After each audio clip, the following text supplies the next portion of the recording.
พันเธอจ้าแม่ไทยคอนเรื่องเล่าเคยพราฮัลดีจ้าคันเธอจ้าแม่ไทยคอนเรื่องเล่าเคยพรา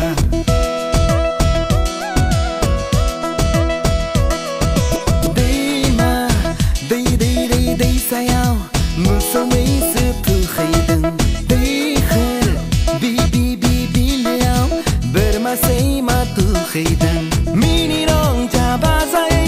แม่ไทยขอในข้อนี้มินิร้องจ้าบ้าใจ